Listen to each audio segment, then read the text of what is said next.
we're going. Hi, this is Risa again, and I'm here with Johnathan Brownlee for 3 days in August in Occupy, Texas. Nice to meet you, Risa. Nice to meet you. So tell me about your films. Well, why don't we take them one at a time? Okay. I have a wealth of riches this year, having 2 feature films in the festival.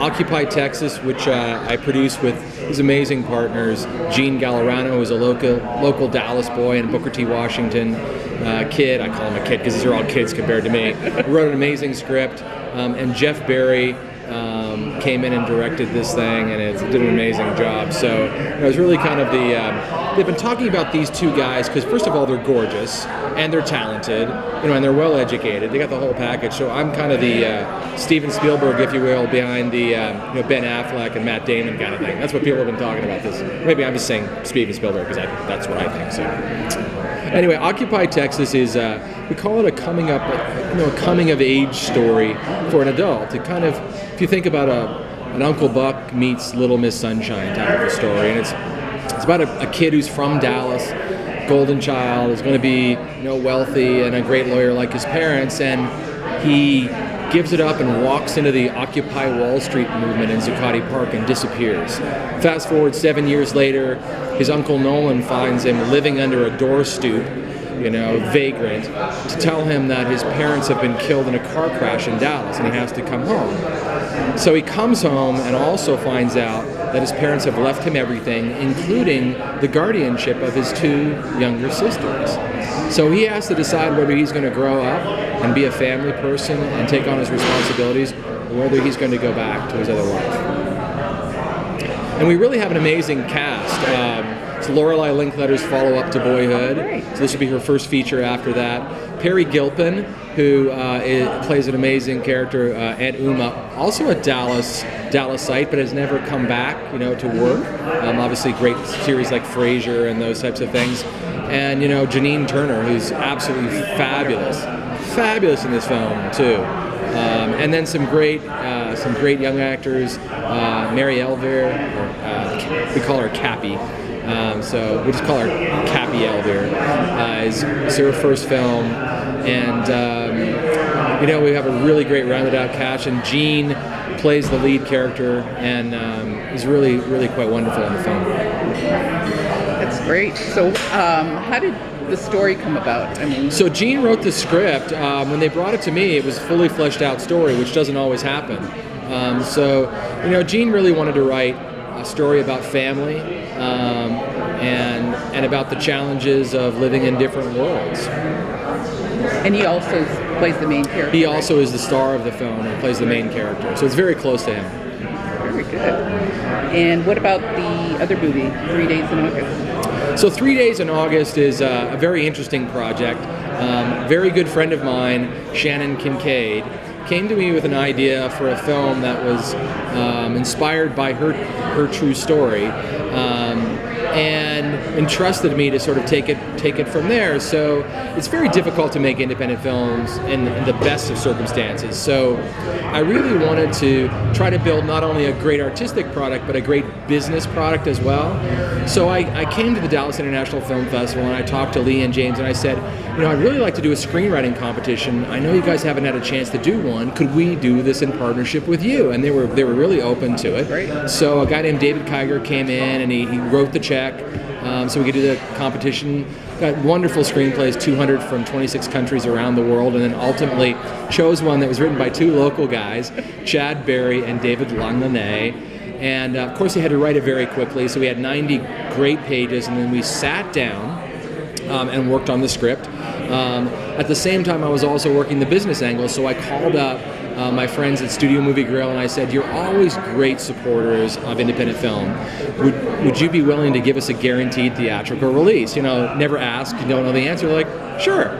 So now we've got DIF, we've got Studio Movie Grill guaranteeing us a limited national theatrical release. That's a pretty good business package for a small film that hasn't been made yet. So we, along the course of the way, picked up great partners. So Sony knew what we were doing, and they came to us and they said, would you be interested in shooting these cameras that a feature film that's gone to the theaters has never been shot on before? So Jeff Berlin, a Sony artisan, came in and we put that together. Then Leica came in and provided these amazing Semicron lenses, $200,000 worth of lenses. Then Sackler O'Connor came in, and light panels came in. And then these great local companies like Lucky Post came in and really supported our ventures here. So this little project, if you will, that Shannon envisioned, throughout her life, now has turned into this really wonderful both artistic project and business prospect. That's amazing that it all came together so quickly. And it's still happening every day. A short anecdote, I was in Mexico recently trying to get a few days off, and I met this guy named Greg Edgar, and we're just chatting about stuff. And I'm a Canadian transplant. I'm from Toronto, and Greg's also from Toronto. I never met him before, so we started chatting about what do you do, and he owns a post-production facility which specializes in color correction in Toronto. And he told me the name of his company, and I'd been looking for a color correction person. I couldn't find anybody local that I could get to do it. And he told me the name of his company, Alter Ego, and I said, well, congratulations on your 10 Oscar nominations, because they had just finished Mad Max.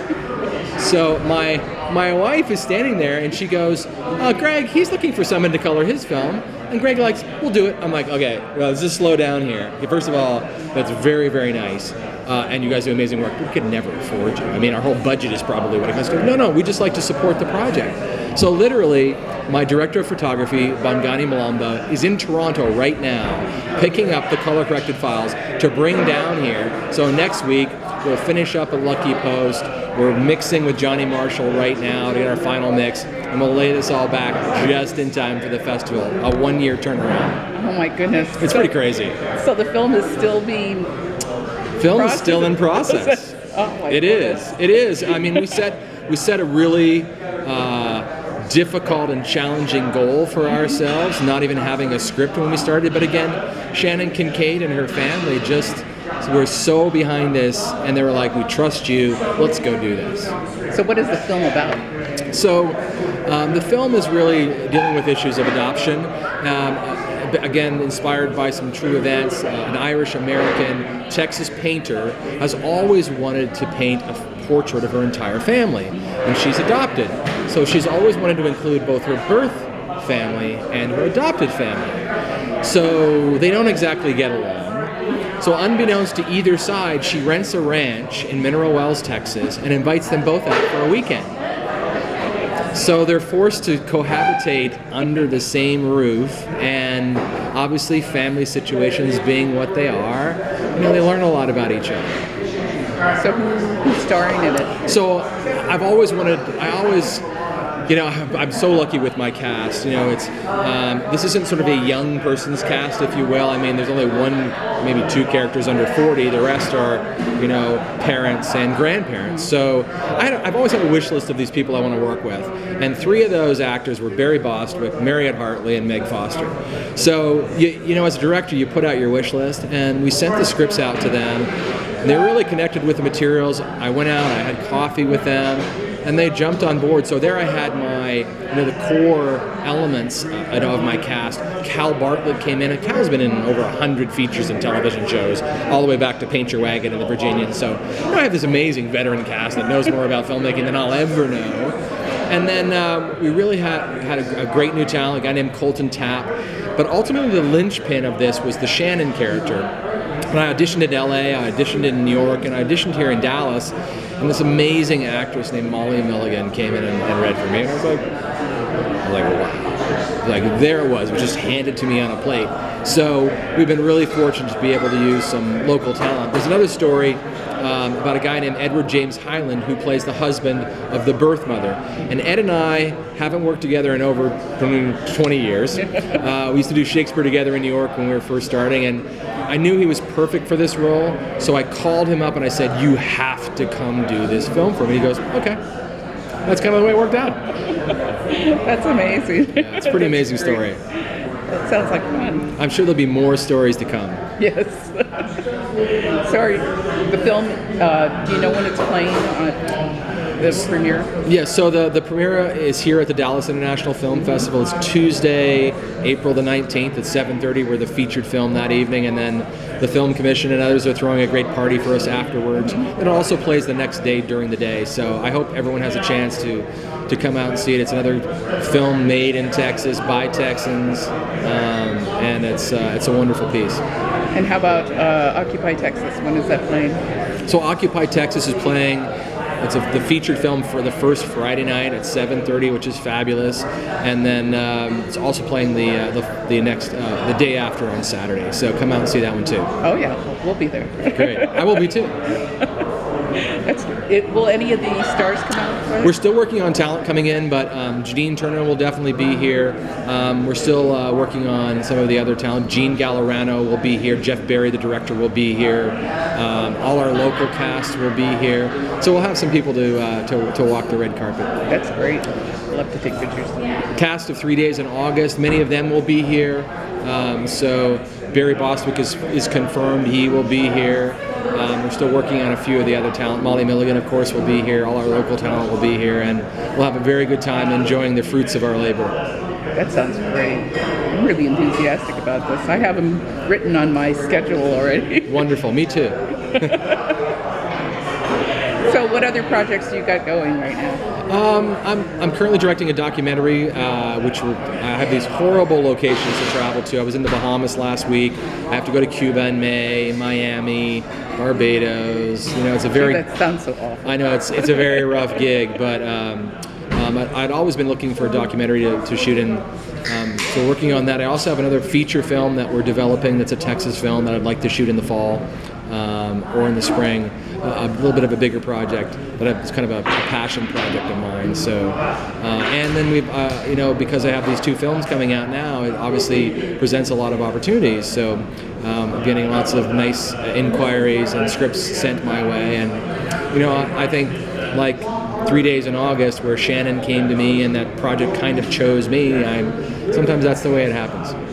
So what kind of distribution? I know 3 days in August it's going to Studio Movie World, but what about Occupy Texas? So actually Occupy Texas is going to do a festival run first. It's very busy during this festival. So we open the 19th here in Dallas. On the 20th it plays Kansas City International Film Festival.